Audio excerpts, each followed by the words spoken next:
Hey YouTube, it's Normal Life here. Welcome back to my channel, and I'm going to tell you how to get ready for Season 3 because we all know there's going to be really big nerfs, literally nerfs to the grounds with the FFAR1, the M16, the AUG, and also the Roze skin. So I'm going to tell you how to get ready for this, having the correct loadouts and the correct skin to try and do the best that you can within the next Warzone with Season 3 with a new map.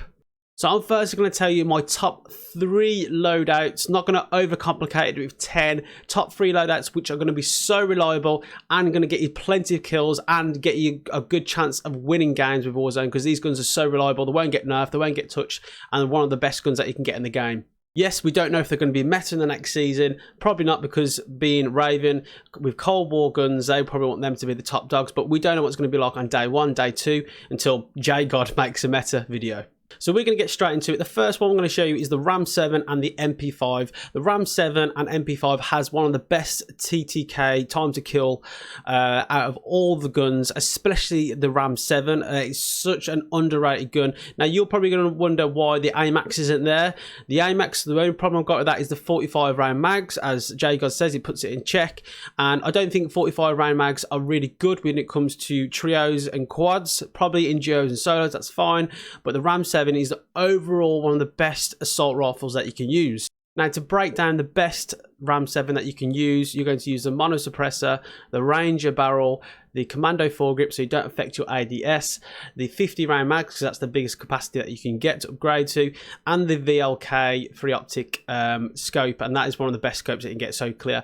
With your scopes though, the thing that you need is very important, is the T-pose. If you haven't got the T-pose already, I've got a video how to try and get that because it is the best optic you can get. It's the most clear and precise. It can help also with the recoil. MP5, the meta has not changed with the MP5, how it's really good at time to kill and good movement, and just a really great close to range gun that you can get.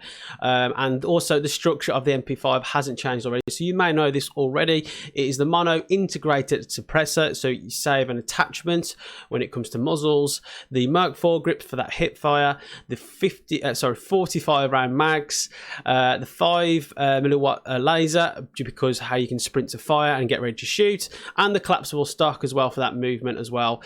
These are the best attachments which you can get for your MP5. Now, a lot of people say the Cold War MP5 is better, but it just, if you shoot the gun, you'll know the difference, how it feels, how it struggles at a certain distance. But the MP5 for Modern Warfare is the best one overall. The next gun we're going to look at is the M4A1. The M4A1 is such a reliable weapon. Yes, it has a slight bit more recoil, but it's such a reliable weapon at every single range, really, if you've got the right optic on it as well. You're also going to see what's supporting it is going to be the Mac 10. I don't think the Mac 10 is going to be nerfed, and it's just a great short range weapon. It's basically an improved MP7. For your M4A1, you're going to have the mono suppressor, the grenadier barrel, the commando foregrip. Basically every foregrip you need is the commando foregrip, the 60 round mags, and the VLK scope. That is the best one you can get. Mac 10, my preference is the agency suppressor. The task force barrel is the best barrel that you can get. You want to probably really use that. I know the barrels have changed quite a lot with the Cold War weapons, but the best one at the moment is the task force.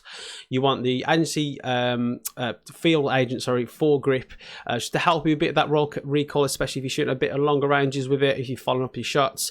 You want the 53 SAG mag round drum and the no stock, just for the best movement as well. Now, I was actually going to put the Fennec in there, but the Fennec is got the best time to kill out of all SMGs, but the only problem really is that if you burn bullets with it, you will struggle within battles. But I'm going to try and use the Fennec more and probably do a follow-up video on the Fennec. Okay, lastly we get to our third and final loadout, which I think is going to be absolutely fine when you use, so you won't go wrong when using this gun, because we don't know what the battles are going to be like within the next map. So you want a short range sniper rifle, which is the Kar 98, is the best for me for the short to medium range, and also long range if you can hit your shots. Now I have lots of loadouts, as you can see here, so I've got my fully loaded when I come back from the Gulag. I can mention that one as well. And there's lots of other loadouts, but I only focus on 3 in my gameplay, so I don't overload information. So the third one is going to be the Kar 98 and the Ram 7. So the Ram 7 is having a second appearance. It's such a great gun to use, guys.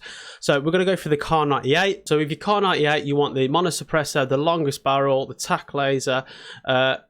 Everyone's a bit different with this. I put the variable zoom scope, so I can just hit any of them people that are a bit further away, but sneaking in probably little corners, so I can see more precise. But you can just have the normal sniper scope for that. And the lastly, everyone's a bit confused with this, the precision comb or the sports one.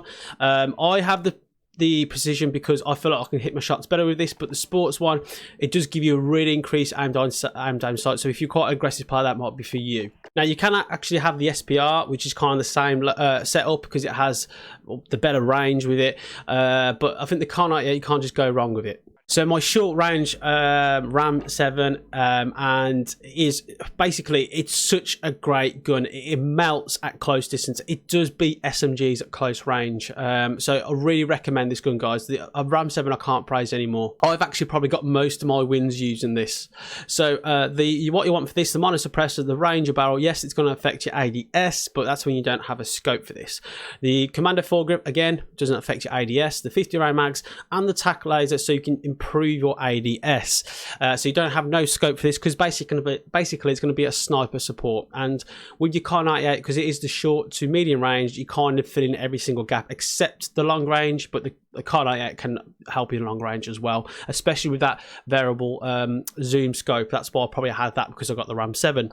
So these loadouts, guys, you're not going to go wrong with. You are not going to go wrong using these, and it will be within the meta, I believe. But obviously, Raven, the Cold War people, they want to have their guns up the top dog, so we won't know what it is in the first couple of days. So that is my top 3, guys, which I recommend. So now we're going to go towards the operator, which is the best skin to use. Now we all know with Roze, she is going to get nerfed. We don't know how exactly, but she is going to get nerfed. She's going to be more easy to see, but actually she might not. They probably will mess it up, and she'll be absolutely fine to use. But if Roze does get nerfed, I'm going to tell you the next best operator to not get seen on the map. Now Roze, she's in very dark clothes, so she can blend in within dark corners and any type of background, really. So the next operator that you want is a Modern Warfare. It's not a Cold War. It is Kruger. Kruger is the best one. Now this is not the best version of Kruger, so if I customize my Kruger and put the shrouded version, look how dark clothes they've got, even the net on across the face, so you can't see the whiteness of the eyes. You're blending in with that camouflage, so you want Kruger and you want the shrouded version of Kruger. So Kruger is the next best one. It's very dark, it will blend in corners, and you'll hardly see this character compared to other characters. And yeah, I can understand how people moan about Roze. As I mentioned, if you can't beat them, you join them. It's part of the game. But yeah, it is what it is. So guys, there are my top 3 loadouts to be safe when in season 3, and also the best operator you can use within season 3 to probably look the best and camouflage and not get seen. So guys, hopefully that helps you. Hope you have a great season 3 and everything's all sorted. There's no bugs or anything like that. Nothing's overpowered. And if you enjoyed this video and it helped you and you use it and you probably get a win from it, let me know in the comments below. But also guys, give this video a big thumbs up with the algorithm with YouTube, and if you're new around here, consider subscribing so you don't miss any future videos, and I'll see you all in my next video.